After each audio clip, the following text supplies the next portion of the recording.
You are listening to Offensive Lines with Marlon and Boyd. Small stakes NFL gambling for the average fan. Welcome to Offensive Lines for March 15th. Beware the Ides of March. And drunk Irish. Happy St. Paddy's Day, 2 days early. Oh, I hadn't even... You know my opinion on that. It's amateur hour. That is true. That's stolen, but it's very true.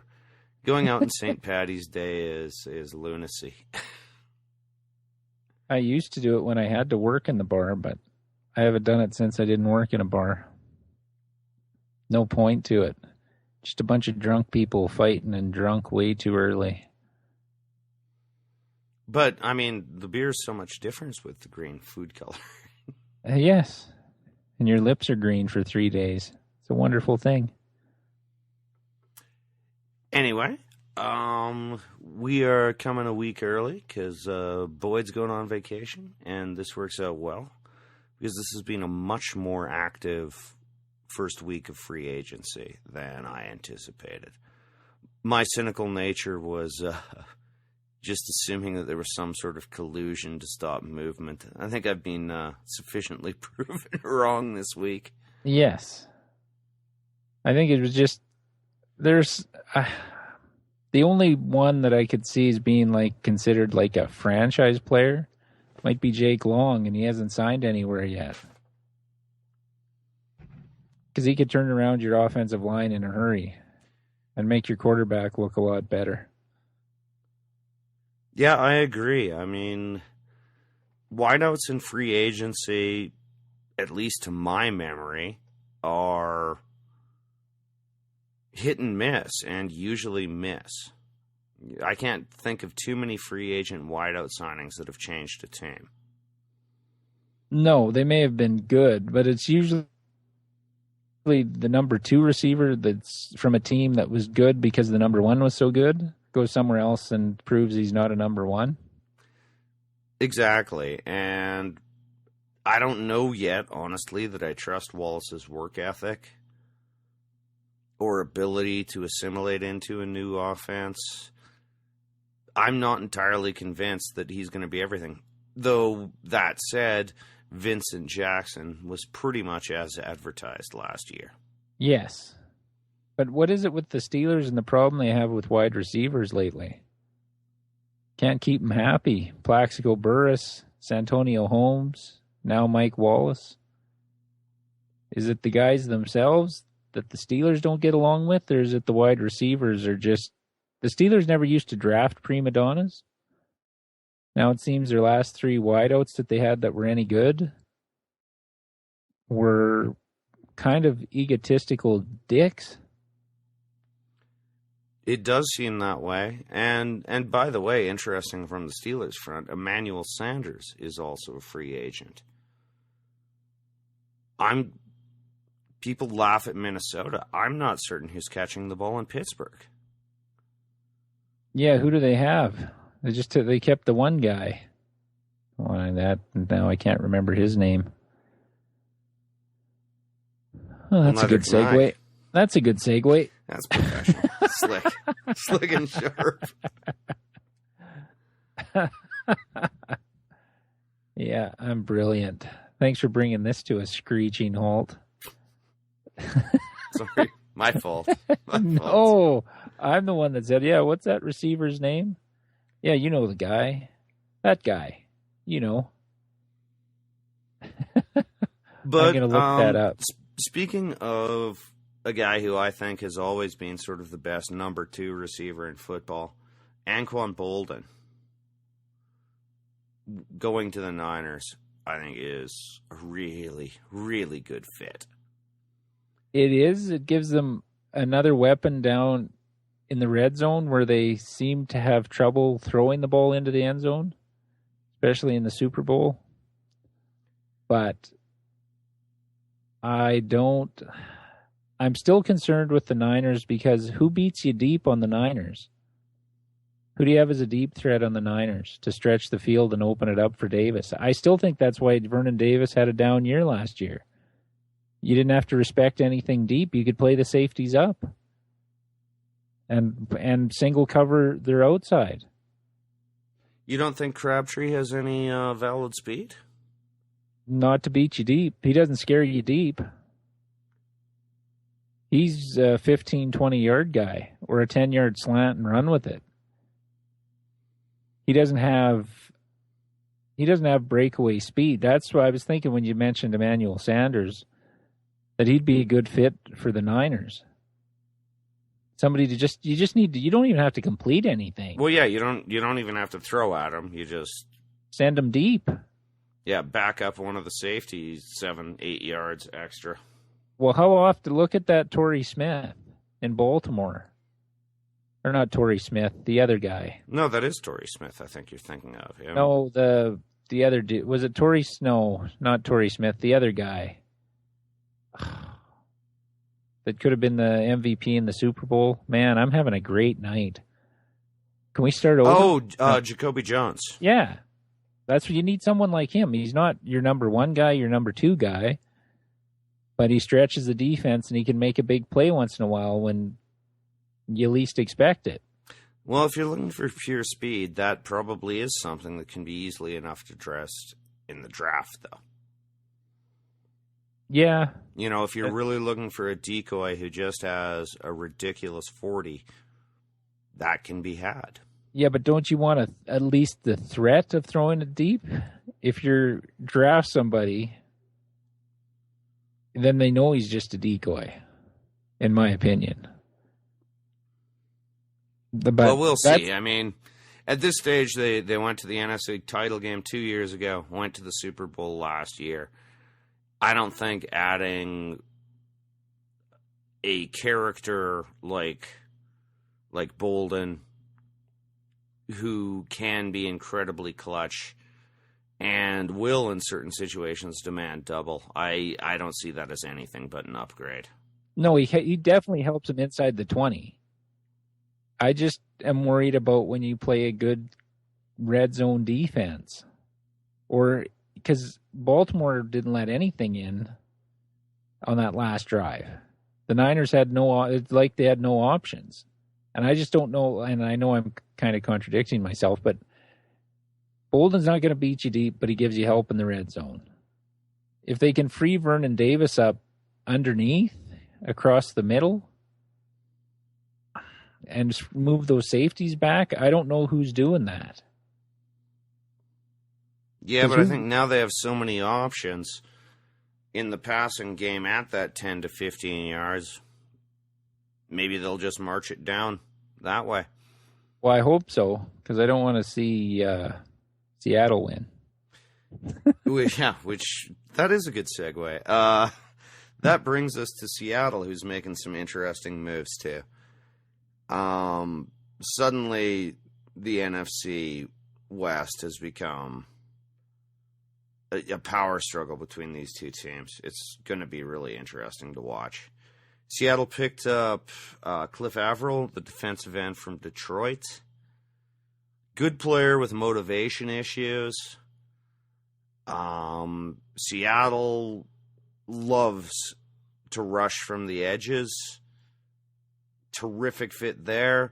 They also picked up Bennett, the defensive end from Tampa Bay, which leads me to believe that the Clemens knee injury that he suffered in the playoffs is quite severe, and they're not expecting him back. They seem to be stockpiling defensive ends. Well, and that knee injury he has is generally a year to come back, and it's not like he's going to be Adrian Peterson and come back. It's a different type of push off on your legs and stuff. I don't know how he's back this year, and I agree. I think that's exactly what they're doing. It also helps just in your rotation. You need more than two defensive ends. These guys don't play 60 snaps anymore. No, I think the perfect example of that is the way the Giants ran their defensive ends in their Super Bowl run. Yeah, they just wear you out. They had like 7 hybrid linebackers / defensive ends, and there would be a fresh guy in on every down, and they all performed. And now that's getting blown up too in New York. Oh, but... New York is in an interesting position, and I want to get to one player there. But now that we're talking about Seattle, the Percy Harvin trade with Minnesota, they traded a first, a seventh, and a mid-round pick next year. What do you think of that? Well, it's a great move, but it all depends on how Russell Wilson performs in his second year. We've seen other rookie quarterbacks have great starts and not such great second years. And as you pointed out, particularly some of the mobile ones, some of the non-prototype pocket passers. Yeah, teams figure it out in the second year. I'm interested to see how that option works in the second year. Because all these even like Vince Young had a great year his first year, they figured it out. And it wasn't there again the next year. So it'll be interesting to see how both Kaepernick and Russell Wilson perform. Now, I don't think they're going to fall flat on their face. The offenses around both quarterbacks, there's way too much talent now. But I found it interesting. It may have just been coincidence that Bolden was traded. The Niners went and got Bolden after Harvin got traded to Seattle. It's like the Yankees and the Red Sox. Okay, you got better, so now we have to do something to get better. And the NFC West is going to be one of the most fun divisions to watch in football next year. And I think it was just, even the start of last year, everybody was like, it's the Niners and everybody else. And 2 years ago, it was a laughingstock outside of the Niners. Even then, no one saw what was going to happen with the Niners, really. It was a laughingstock top to bottom 3 years ago. Yeah, true, until Harbaugh got there. Kind of turned the Niners offense around with Alex Smith. And that's another, they traded him for a first rounder to Kansas City. Wasn't it a first rounder? Yeah. Yeah. And it's unbelievable. A guy that hardly played last year gets traded for a first rounder after everybody said he was a bust. No, he played 9 games, and he played well in those 9 games. So he had essentially a 27-game stretch where he was a solid, professional, old-school quarterback. You know, no one was penciling him in for the Hall of Fame, but you can do a lot worse than that. No, I know. But and that is performance over a long enough period, I think, too, unlike a Matt Castle. Well, I think it's going to turn out exactly like Matt Castle. That was exactly where I was going. Smith he's not talented enough to carry a team. And that's what Kansas City, I think, needs. Yeah, but Kansas City has a good running game. They've got Bo. Kansas City is not untalented.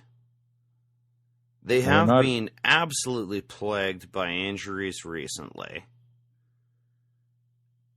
They're not an untalented team on offense. I think there's enough to work with there that Alex Smith might be a good fit. Well, they have a number 1 receiver. And Moiaki is not a bad tight end if he can stay on the field.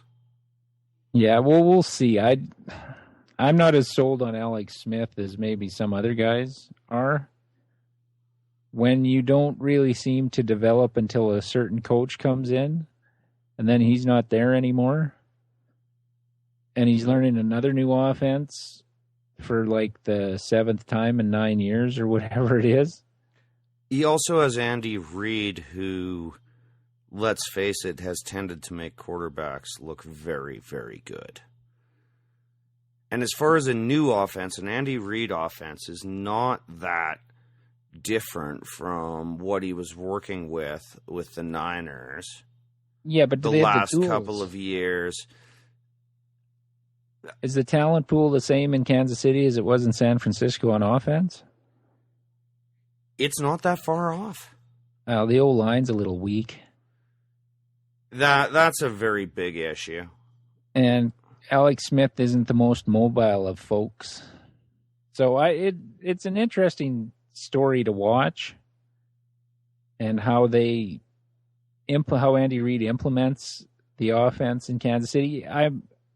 It's going to be short passing, probably 70-30 pass to run, if it's anything like Philly. So I don't know what good it does having the running game that they have, because he didn't seem to use it as much in Philly as he should have. That's true, and we'll have to see why that is. I'm tending to come down that I don't think it'll set the world on fire, but I think it'll work pretty well in Kansas City. The Reed-Smith.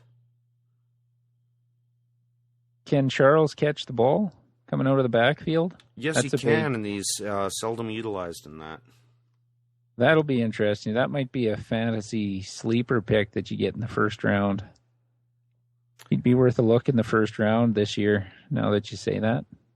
Oh, I agree totally. If he's not locked up in keepers, because he's a really explosive player. If he can stay healthy, I'm a big fan of his. He scares the hell out of me because they're in my division, of course. Well, the way you're talking sounds like you think they're going to finish second behind Denver.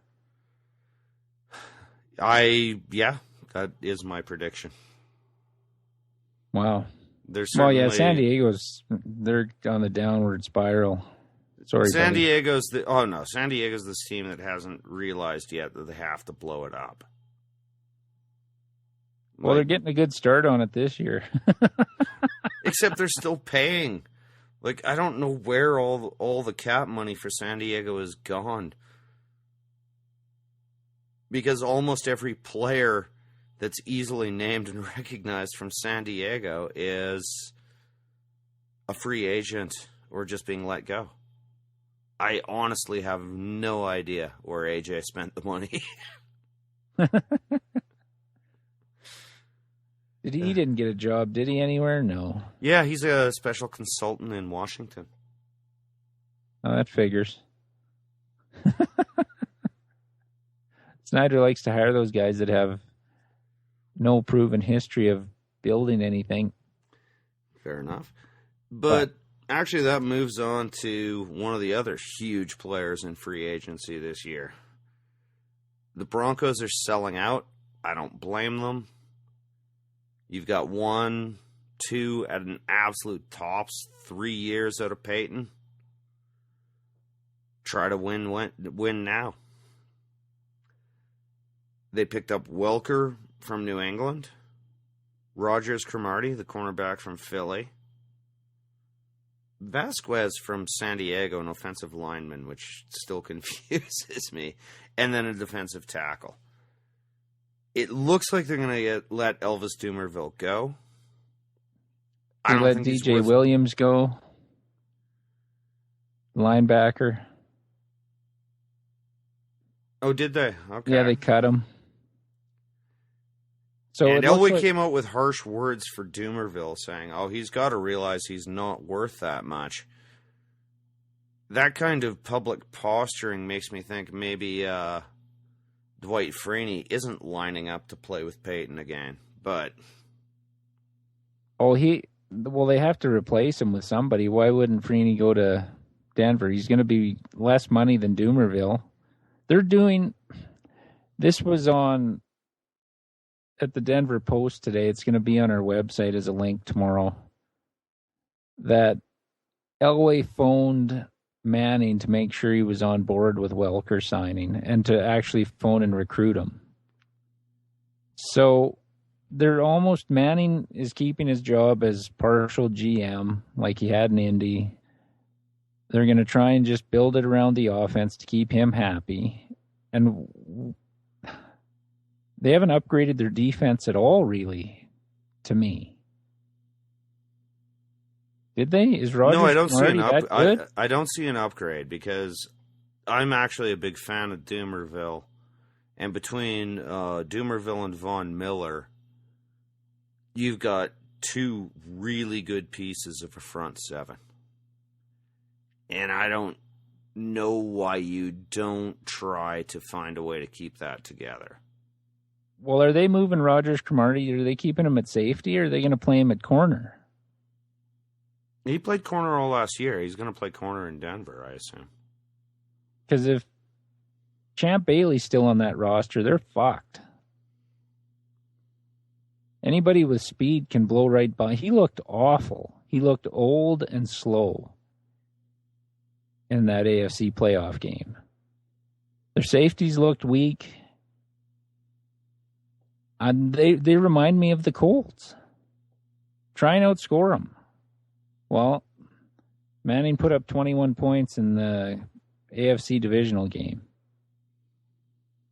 That's what they put up. Now, granted, they probably should have won that game still, but their offense isn't what needed help.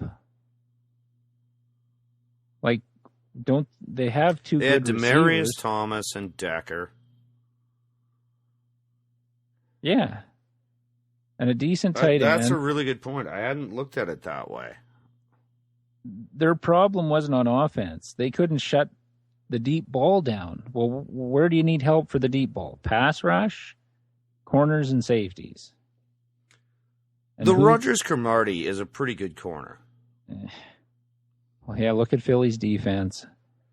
If you don't have pass rush... Philly's defense was a disaster on every level. I'm not ready to close the book on Rogers Cromartie there. Yeah, but why was Arizona so eager to get rid of him? Like, you got to wonder... that famous or infamous Cromartie name. Well, he's on his third team in 3 years. Like, something's got to be up. And if you look at the Niners, the difference in the last part of the season, even though they still made it to the Super Bowl, they had no pass rush. You could have Deion Sanders and Champ Bailey in his prime playing corner, and they can't cover guys if there's no pass rush. As soon as Justin Smith went down, and he's old, Alden Smith got exactly 0 additional sacks in 4 games and the playoffs. Yeah. So, but my point is, Doomerville and the other guy? Von Miller. Did they even touch Flacco in that playoff game? And you're going out and signing receivers, and your corners were getting torched. That was the game. That was where they were weak. Yet they're signing receivers and a cornerback who could or could not be any fucking good anymore. No, Champ Bailey is done. I mean... Yeah, but I'm talking Cromartie. Like, who knows if he's any good? Yeah. Arizona was Champ ready. Bailey, I mean, you brought this up earlier. Could they move him over to safety? Possibly. It doesn't sound like a bad idea, just now that I've said it. Because for a corner, he was an able tackler. Yeah, he likes to hit. There's nothing wrong with that part of his game, but... And he was great for many years. I mean, we're talking about his decline. He was a great player in this league. So I'm not saying he wasn't. No, I'm just saying, anyone who's listening, no, we're not ripping on Champ Bailey. No, 5 years ago, they would look great with Bailey at corner, but he's not anymore.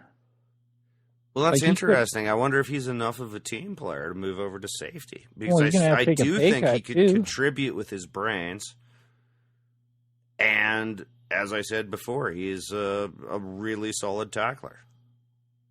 Now, there's one guy that I don't know why Denver hasn't brought him in, Charles Woodson. Like, I see him for a fit in San Francisco, too. Or Ed Reed. Because Baltimore's not bringing him back. Both Reed and Woodson were too much risk takers, particularly in San Francisco. I could see Denver maybe looking at that. Woodson gambles way too much. He used to have the athletic ability to get away with it a bit. Now you'll torch him 2 or 3 times a game. He bites too hard. He tries to read the quarterback, and all of a sudden you've got a tight end floating with 15 yards of space around him. I'd like to see him under Harbaugh as coach and see what he does in the San Francisco defense. Yeah, it would require him changing his mindset, though, and there's really not been that much evidence. As his athletic skills decline, he takes the same risks. To a certain extent, Ed Reed is the same sort of way. Yeah, but we don't know if that was what he was told to do, because they were so horrible on defense. Was he just trying to make something happen to help out the offense, to give them a short field once in a while? Because their defense couldn't stop anybody last year. Or for the most part the year before. Yeah, so I'm just wondering if he was just trying to make something happen and taking risks, because they were getting, unless Clay Matthews got sacks, there wasn't much happening on that pass rush. And as I said with San Francisco, when you have no pass rush, you generally get beat. Well, you always get beat. No one can maintain coverage in this league for 4.5 seconds. You just can't. It's not possible. So I still think the Broncos clear favorites to win the West. Though that says as much about how poor the rest of the teams are as anything. Well, and they'll win the West. I liked your take on Welker, though. But let's just go to one other thing with Welker. Last year, the Patriots paid him $9.5 million. He got 110 balls or so. He just signed with Denver for 2 years for $12 million. And New England decided not to sign him? Didn't New England offer him $9 million? No. I hadn't heard that they offered him anything. That may have been last year. They were negotiating with him last year, too. Last year, they put the franchise tag, so we know exactly that he made $9.5 million. How old is he? 32? Yeah. That's what the Patriots 32, do. one injury that he came back, but honestly, you think Danny Amendola? Same guy. We'll see. Same fucking guy. And they paid Danny Amendola about the same amount. Yeah, and how old's he? 28 with a much more checkered history of injury. Yeah, but when the Patriots signed Welker, he was a nobody. When they traded for him with Miami, he's a nobody. We'll have to see. It seems an odd place to save money for the Patriots because they didn't save much money. No, but I don't think they lost anything. I saw a breakdown online. Welker caught, from the slot position as a receiver, Welker caught 5.4 balls a game last year. Amendola was like 4.6. And that offense in St. Louis isn't Brady. So I'd give him another completion a game going to New England. With the tight ends they have and the running game they have now, he will catch over 100 balls this year in that offense. Barring some freak injury or something where he blows his knee out and misses 8 games. He's catching 100 Honestly, balls. I don't think he will. Because who's he throwing to in the slot? That whole offense is designed around the slot and the tight end. He's throwing to Hernandez in the slot. That's what they wanted to do last year. That's why Welker didn't start in the first game of the season. Now, Welker but Hernandez didn't start because they were sending proven a he message. can stay healthy. Okay, sorry, did I just hear you? That essentially this was a message? No, but by not starting Welker, it was like that's I what think the Patriots maybe always by do. replacing him with Amendola, that's a message too. No, but last year, I think you're dead right, but but I'm just saying you're right on a bigger scale than you originally intended. I think this is a message to every veteran with the Patriots that we don't care what you've done. We will replace you, even if We don't save that much money. Yeah, but they weren't going to get... may, in some small way, hurt us. I think they offered Welker last year before they franchised him more money than he's making with Denver, and he didn't take it. It's not all just blame on the Patriots, but they did the same thing with Richard Seymour and traded him to Oakland. So it shouldn't be a surprise what they're doing with Welker. I never thought they were going to re-sign him. When they didn't sign him last year, he was gone. And they were trying to stick it to him by not playing him, but then they realized, well, we're not going to be as good, so they put him back in. And I still think if they could ever get a fucking playoff where Gronkowski's healthy, they'll win the Super Bowl. They're still talented enough. Like, they had Brandon Lloyd, who would be a first-string receiver, number one receiver on a lot of teams. They hardly used him. And did their offense suffer? No. It won't suffer now. 2 tight ends, Amendola in the slot. Ridley is the running back. And they're still going to put up 28, 30 points a game. I don't know what their defense is going to do, but their numbers on offense aren't going to go down losing Welker. They've switched pieces in and out. They had Jabbar fucking Gaffney in there. Their numbers didn't go down. So why are we worried about Amendola filling in for Welker? He's going to put up the same fucking numbers as Welker. He's going to play the same position. He's the same fucking receiver. Went to the same college under the same offense at Texas Tech. Enough said.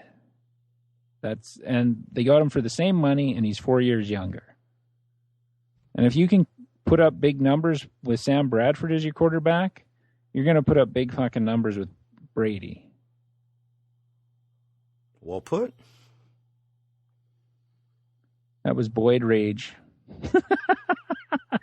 that was Boyd irritation. Brought to you by don't call that a Stamps.com, rage no. talk. that was Boyd mildly pissed off. Okay, what a lot of people considered the top free agent coming out went to Miami, another team that's made a lot of moves. Mike Wallace from the Steelers signed a big deal with Miami. I'm still not sold on Mike Wallace. Well, okay, quarterback's still an issue. I know he's got a big arm, but it's still an issue. He was up and down all last year, Tannehill, yeah. And Reggie Bush is gone. I don't know who's running the ball in Miami or catching the ball. They re-signed Brian Hartline. Which I think is smart. He's kind of like Nate Washington. He's steady. He's going to do his job. Well, and Tannehill has good chemistry with him. So we'll see. They should be better on offense with Wallace. But he's not I don't think, is he a possession type receiver? Is he going to help you get first downs? No, I think that's the idea, that Hartline will do it and Wallace will clear the field. But honestly, Wallace's yards per catch haven't been that spectacular in recent years. He's a good receiver, don't get me wrong, but he's not Owens, he's not Randy Moss, and I don't think he's making a step towards beating either of those guys to moving over to Miami with Tannehill. No. And no running game. No, I don't know. Who's out there for running backs that they could get? Ahmad Bradshaw? Like, there's not a lot. Maybe they'll just draft a running back, but Miami's in flux again this year. I think they've cut a few guys on the defense. And they did bring in Ellerbe, who I think is a good linebacker from Baltimore. They might have overpaid for him. I don't recall the specifics of the deal, but I like Ellerbe as a linebacker. Yeah, but did he look good because of the defensive line they had? Because fucking Ray Lewis led the playoffs in tackles going into the Super Bowl, and he fucking looked like he was running in mud. So I think the linebackers in Baltimore were greatly assisted by the pass rush and the way those guys cleaned up the offensive line to free it up for the linebackers. Though the O-line never got to the second level. On a certain sense, though, it's always that way. If you're in a good unit, you look better. Yeah, does Miami have a good unit? Actually, I think they do. They got one guy. Cameron Wake. Name me the other guys. I may not be able to name them, but they didn't give up a lot of points. It wasn't because their offense was controlling the game. I mean, Tennessee broke them last year. Yeah, as funny as that sounds. But now, they're still a team in flux. They're still a second-tier team. Signing Wallace doesn't make them, I don't think, a playoff contender. Maybe if they shore up their defense a little bit, get a decent running back. And I think a decent running back is going to be important. Now, I have to give their coach a little credit because we made fun of him after Hard Knocks. You more than me. I didn't mind him. Well, he sounded like a wimp and acted like a wimp. Well, he sounded like the character from South Park that the players actually on the, rookie talent night. Okay. Oh, why can't I remember the character? But I can't help you there. I don't watch South Park. But yeah, he did sound exactly that way. But I do think, unlike San Diego, for example, I actually feel that he as a coach has a plan. Whether the plan will work, he does actually have a vision for the kind of team he's trying to construct. Yes, but they don't have the pieces yet, is my point. No, and you can't get them all in 5 seconds. And with Ireland there, some people say you'll never get them. This does improve the team, though. Was it worth the money?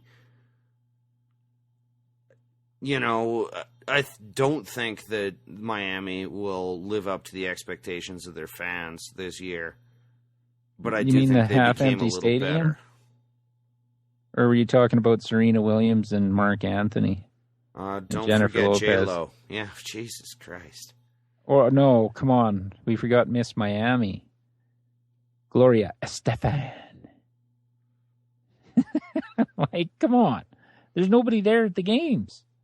How could they be more apathetic than they have been the last decade?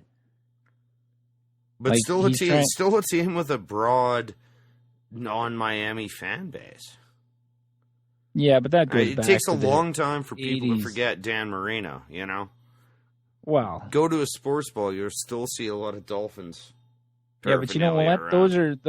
Those are mostly guys in our age group that are actually loyal to teams. The fans I see wandering around now die off soon. Well, no, but the fans you see now change teams like they change their underwear. It's the fan nowadays. It's not, the loyalty's not the same. Like, they'll hop teams because the other team another team gets a good player, or a player they followed from another team, or, oh, this is my third favorite team, or fuck that. I don't have 3 favorite teams. I have 1 favorite team. And I bet on the other games. That's a good topic for a future podcast, actually. I like that. We've got to keep that in mind. Yeah, the team jumpers. They are the bane of my existence as a fan. And I know lots of them. And it makes me very sad for the state of sports fandom. I suppose perhaps they're right, but that's a good future pod. Last team I think we really want to talk about here, unless you have more and we can discuss some of the fallout. No. Is the Detroit Lions.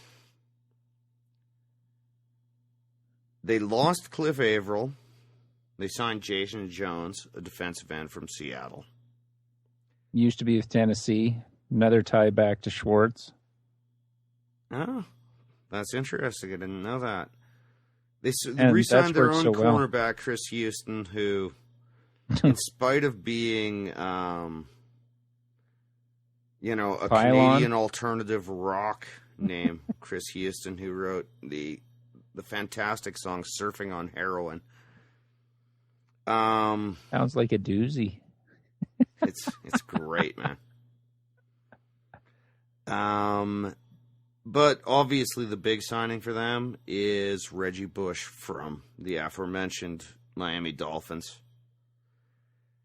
Well, it gives them at least an option out of the backfield to throw a pass to. I don't know how he's going to run the ball in Detroit. Well, no, but LaShore kind of proved that he could get the tough yards. I think this is a great signing for Detroit, honestly. Well, it helps them a lot. But their defense, this is like Denver to me. What the hell are you doing focusing on offense? I know they needed a running back. But they're pot committed to offense at this stage. They don't have the money. If they're going to win, they have to focus on scoring points. They have to take advantage of having Megatron. Yeah, but and what they wanted with Javid Best, and when in those brief periods he was healthy, when they had him, it was effective because honestly, Calvin Johnson will open lanes for a shifty back like Bush or Best. I don't mind the Bush signing based on talent and how good their offense is. But their offense has been good for 2 years. They couldn't outscore teams last year. So where does that problem... They struggled even on offense last year. I honestly think they do have to almost model themselves like the Colts under Peyton. Yeah, but the problem is they have no pass rush either. When Peyton... Well, no, and... we didn't really talk about this. I mean, Averill, and Ndamukong wildly underperformed last year. I think they're going to end up re-signing Vanden Bosch for pennies on the dollar.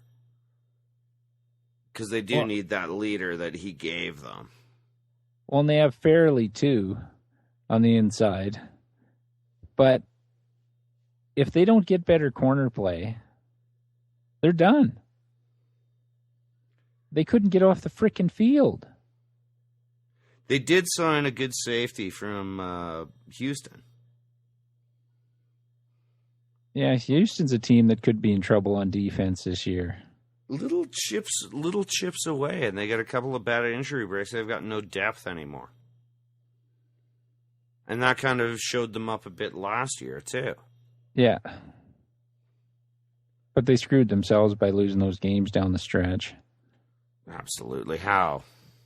And yes, you might gather that we assumed and then bet on them that they would come out with some sort of motivation. We assumed wrong. Yeah. But back to the Lions. The thing, if you can't, like when your offense is that good, well, we referenced the Colts with Peyton Manning. They had Freeney and Mathis that put heat on the quarterback. So when they got a lead, that played into their hands. That's a really Detroit good point. can get a lead. It doesn't play into their hands. They give it up as fast as they score. And I know Megatron is fantastic. Best receiver in the league. You can double, triple cover him. He still makes the catch. But you made great points on Stafford last year. Throws the ball too high, wildly inconsistent, looks great for 3 drives, and then you go to 3 where it's flying all over the stadium. Maybe with the running game they can settle that down. I don't know if Schwartz is the right coach for that group anymore.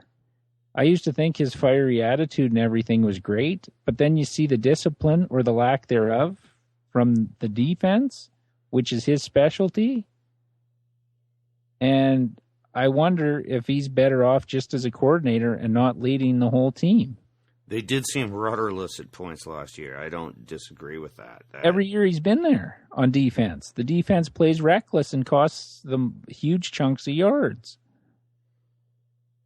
And that's on him. When you don't have control of the team, that's on him. I may be making a bit of a leap, but is there something of Buddy Ryan going on here? With regards to what? That the defense is undisciplined under the head coach because the head coach will not crack down on his former players. They play wild.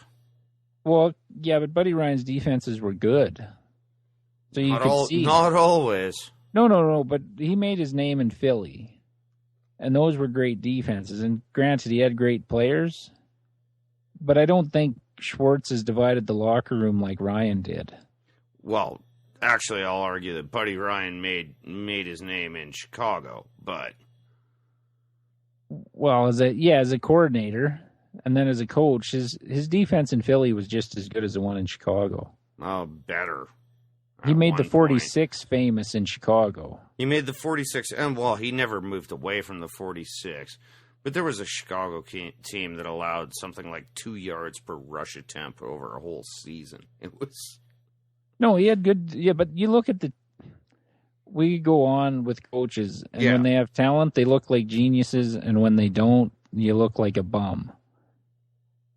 And your scheme works better when you have talent. Okay, my comparison was just that Buddy Ryan's defenses, when he was a head coach, tended to play out of control and create a division between the offense and the defense.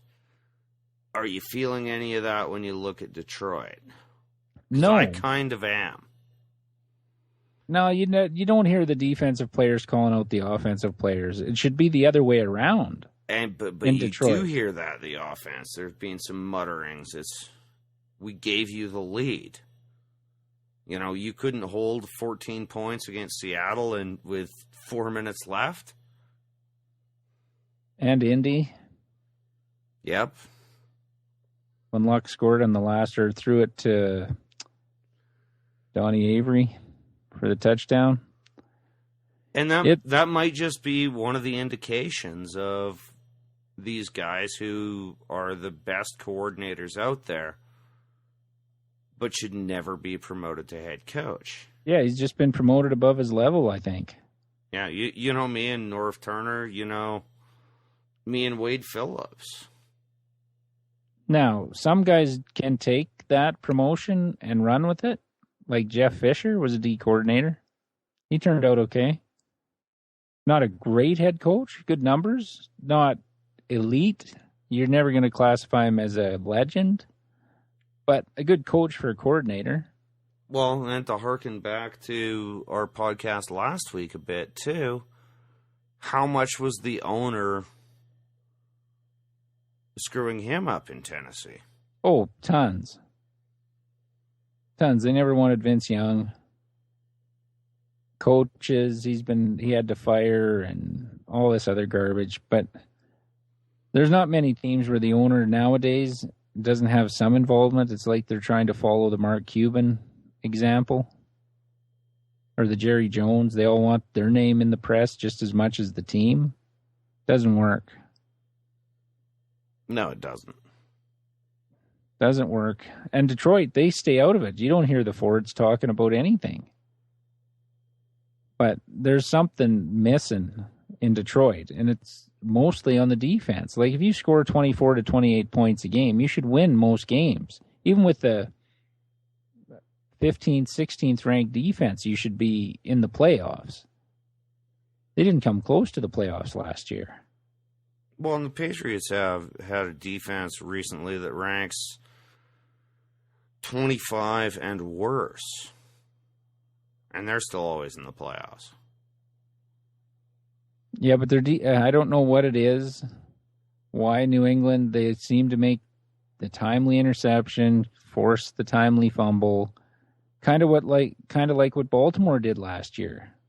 That Ridley fumble, when Pollard hit him, turned the game. Well, yeah. And that's what New England used to do.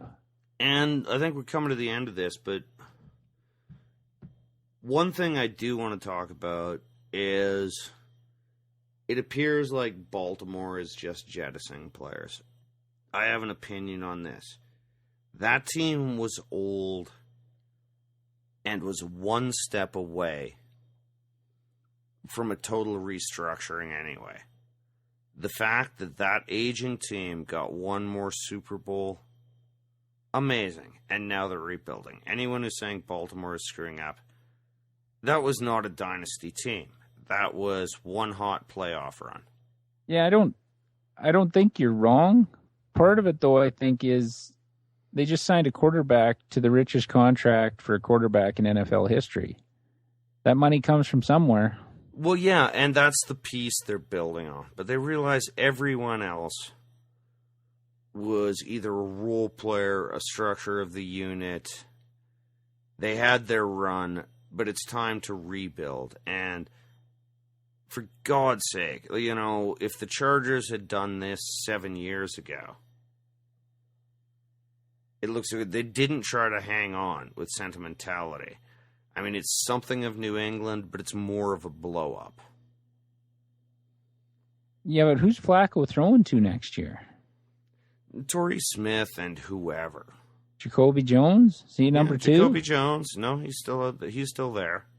Yeah, no, I know. But Dennis Pitta is a free receiver? agent, but I think he's an RFA. Do you think Jacoby Jones is number two? No, not like Bolden is a number Torrey two. Smith's gonna Not be the number clutch one. grab kind of guy that No, he's not a Bolden move the is. chains receiver.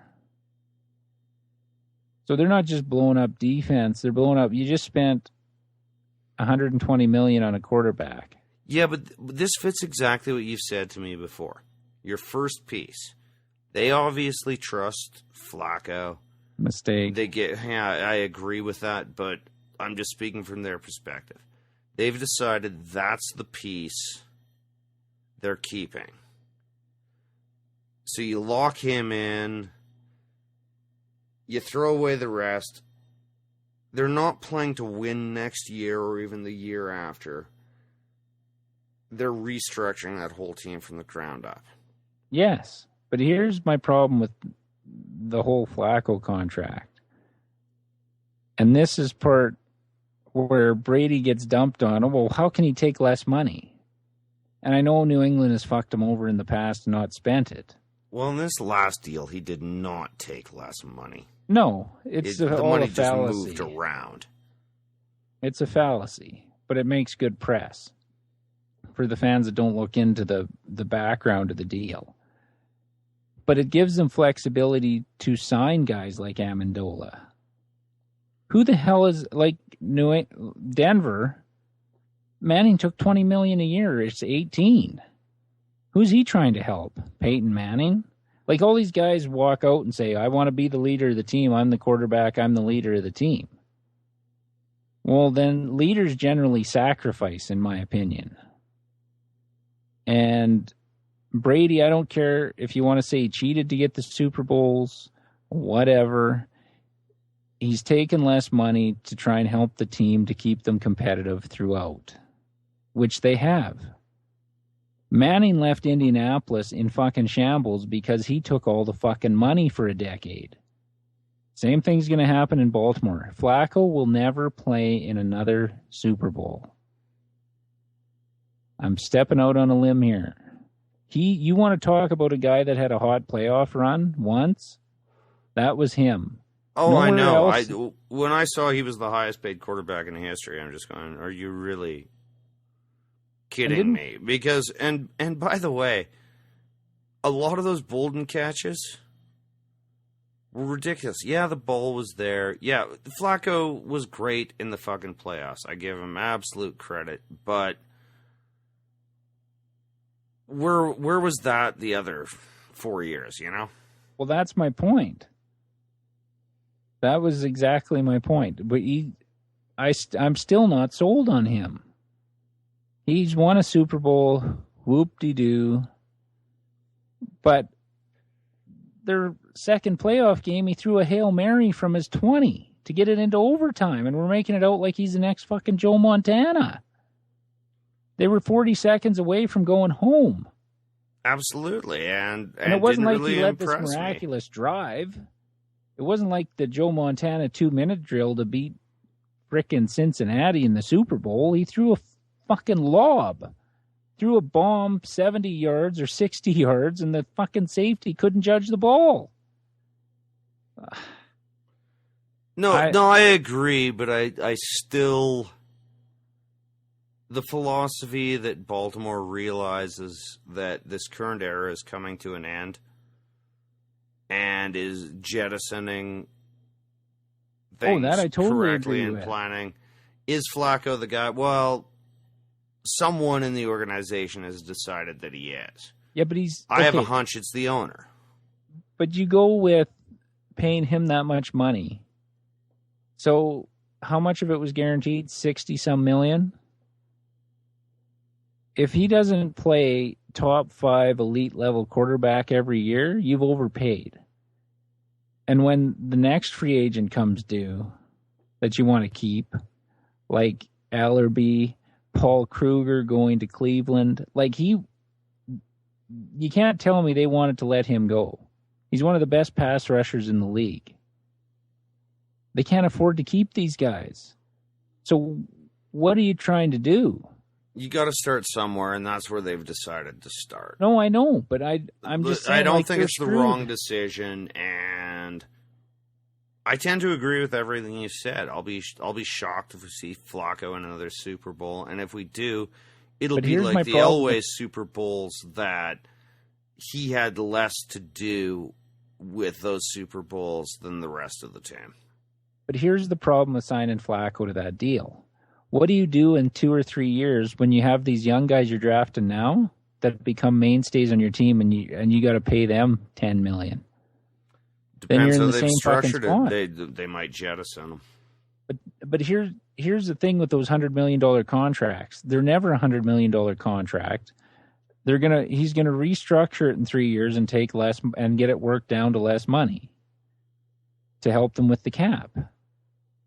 And they're going to stink next year or have struggled to make the playoffs. But he's making bank. When have we, since Brady won his first Super Bowl, when have we talked about the Patriots not being a contender to go to the Super Bowl? Well, the year he got hurt, and they should have made the playoffs and probably would have made a run there. Okay, but when Brady's Matt played, Castle. When Brady's played, when have they not been considered a Super Bowl contender? Baltimore won't be considered a contender next year. No, I don't think they'll make the playoffs next year. And they probably won't be a contender for 3 years. Yeah, Cleveland could win that fucking division next. Cincinnati could win that division next year. Baltimore, Pittsburgh are throwing players out left and right. So I just don't get... I know he won a Super Bowl, but he's not worth $20 million. He's not worth Drew Brees' money. I absolutely agree. He got hot at the right time. And I don't think we'll ever see, statistically, a sequence in his career that matches what he did in the playoffs this year. I honestly don't. I think this will go down as the first chink in the Ozzie Newsome is a genius GM armor. We'll see. My original point here was I still agree with him in that team was old. I can't believe they got a title out of that team. Marlon, I agree gassed with out that. Old whore that was the Ravens this year. I totally agree. You blow it up when you don't have sentimentality. And they were old on the defensive side of the ball, and that's where all these guys are getting cut from. But you don't replace them all. How are they replacing them all? Well, you lose for a few years, and yeah, but now Flacco, as much as everyone wants losing. a dynasty, I don't necessarily mind. We've talked about this too. I've had an 8-8 team, so I don't know. As long as I can remember. Basically. The Chargers should have blown it up like this. No, I don't. The philosophy with what they're doing now doesn't bother me. It's how they're hamstringing themselves with the maybe above average quarterback for the next 3 or 4 years. If you can screw it up in the draft by picking the wrong quarterback and it sets you back 5 years, a contract like this can do the same thing. And I don't think the Ravens are going to be good for a while. It's not going to be a turnaround like when they blew it up after their first Super Bowl and they still had Ray Lewis in the core of that defense. Not happening. No, but I mean, so you keep Flacco for the 3 losing years, you dump him, and then you look at quarterback, and meanwhile, hopefully you've built some sort of structure elsewhere.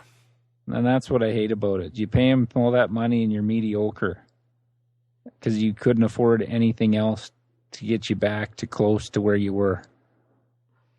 Just my opinion. Fair enough. And opinions, you know what they're like. Assholes. Everybody's got one. So I guess we should probably... Yeah, you like that? I didn't say belly buttons.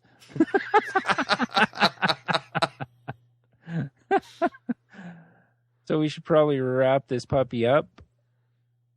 Hope you all enjoyed it. If you want to check out our podcast, you can go to iTunes, just search Offensive Lines. Please subscribe. Helps our numbers out a bit. It shows up in the rankings if we ever get there. You can listen to it on our website, offensivelines.ca. You can follow us on Twitter at Offensive Lines. Any updates to the website when new podcasts are posted, get all that information. We're on Facebook.com/Offensive Lines. And if you want to contact the show, you can contact us at offensivelines@shaw.ca. And I just wanted to give a shout out to Rob Dixon because he actually gave us feedback on our mic comments last week and what he thought of them. He thought they sounded good. So thanks, Rob. Yeah, thank you, Rob. So I'm Boyd. I'm Marlon. Boyd's off to Florida, so all I can say to you is, stand your ground! Flacco sucks.